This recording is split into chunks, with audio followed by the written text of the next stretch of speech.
Medical academicians from Sudan's Al Jazeera University expressed appreciation for the competence demonstrated by students from Orota Dentistry School, Asmara, and asserted that such virtue attests the school's excellence of standards and prevalence of higher student enthusiasm. They made the remark in connection with their visit to the school as external examiners of 22 students. The students registered high results in the standardized examination that involved both theoretical and practical aspects. Dr. Magid Muhammad, Dean of Al Jazeera School of Dentistry, indicated that health education in Eritrea entails reliable standards and there's a nurturing of competent young health experts. Such quality would give added impetus to the investment Eritrea is making in the health sector, he added. Dr. Abdul Hamid Hassan, Associate Dean of Al Jazeera School of Dentistry, and Dr. Kamal Mohammed Ahmed, dentistry expert, explained that availability of such outstanding students is a prerequisite as regards promoting societal well-being.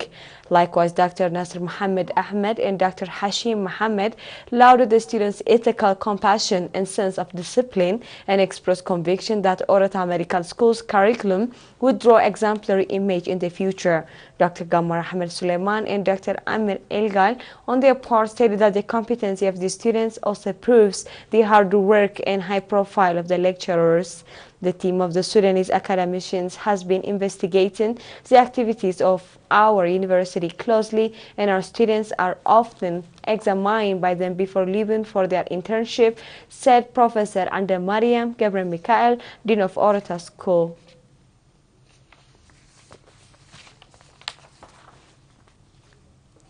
The administration of Ansaba region pointed out that a new microdam is being constructed in the Arid area concerning infrastructural facility for prevention of alluvial deposit and a bid to ensure sustainable water supply for current city.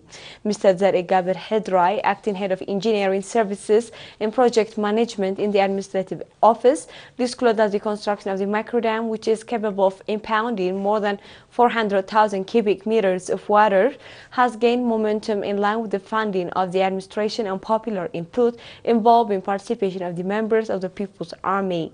He further pointed out that stepped-up efforts are being exerted to finalize the task next month, and that previous construction of such microdams in the area last year could give rise to more water supply and reinforcement of irrigation farming. Accordingly, engineering activities in this connection pose challenges in the region as it is rather characterized by mountainous topography and exposure to quick sedimentation of rocks, while sustainable experience has been acquired as regards coping with the quandaries of this type. Reports indicate that the recent microdam bears potential for irrigation, a total area of 100 hectares.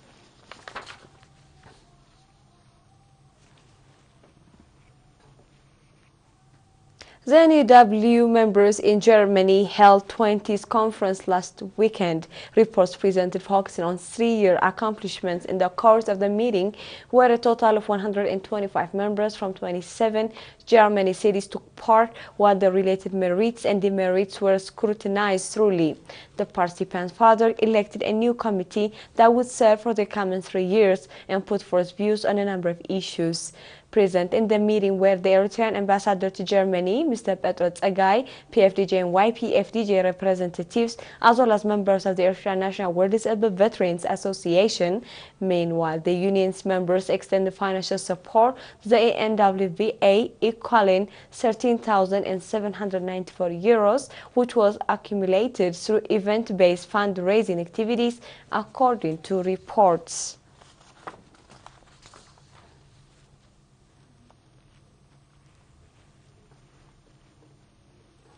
The administration of mai-mine subzone conducted an assessment meeting as regards work accomplishments for 2013 and indicated that gratifying accomplishments has been made pursuing development activities. The activities thus effectively undertaken by the administration pertain to the launching of successful prevalent communal ventures in collaboration with the members of the People's Army, targeting renovation and construction of dirty roads, afforestation, soil and water conservation, preparation of farm farmlands, among others. Accordingly, a 301-kilometer dirty road has been renovated, while more than 134,000 tree seedlings have been planted. Mr. Frawangel Taklahaymanot, administrator of the subzone, further stated that the community also constituted school fences through popular initiative, and that a total of 6 villages have fully become beneficiaries of sock pit latrines. Mr. Kidane Furu, head of financial aid administration in the administration, commended the active participation of the inhabitants in development activities. The fact that the administration could win an award in the previous national festival in the Kamhare attested to this, he added. Moreover, reports indicated that over 186,000 livestock in the locality have been vaccinated, as promotional activities were conducted in a bid to do away with instances of childhood marriage and their negative impact. Both undertakings witnessed active communal participation. The participant of the meeting put forth views pertaining to a number of issues.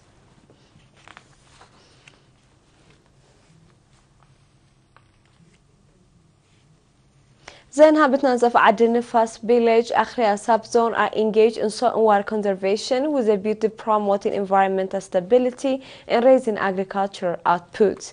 Mr. Zakarias Gabreselase, administrator of the village, indicated that the undertaking is characterized by prevalence of communal awareness and consultation of agriculture experts, and that more than 300 people are participating on the basis of teams.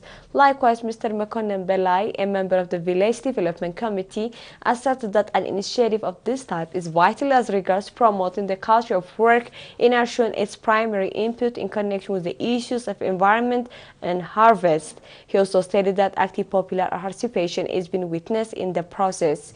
Among the community members, Mr. Kahsa Gabres Gabher, Ms. Roma Weldu, and Mr. Adam Mahmed expressed readiness to step up participation in such community-led ventures, which also involve afforestation. Mr. Haptas Fai, administrator of the subzone, voiced appreciation for the prevailing community awareness and initiative to this end, and disclosed that a number of holes have been dug for plantation of tree seedlings.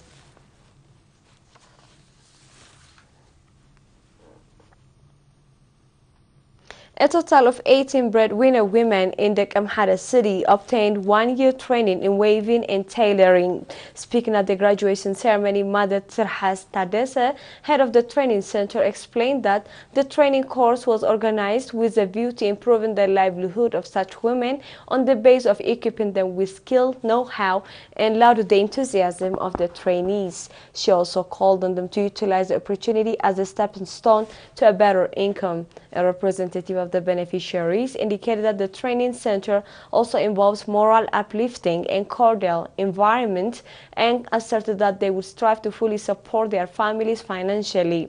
Among the trainees, Ms. Letebrahan Tolde Medhin and Ms. Oqba Habta Mariam expressed conviction that the training is vital as regards improving their livelihood, and called for the organizing of more trainings of this type in the future. Established in 1996, the training center has been organizing training courses on tailoring and knitting twice a year until the year 2011, while the current courses have witnessed an advance in scope entailing domains such as cooking.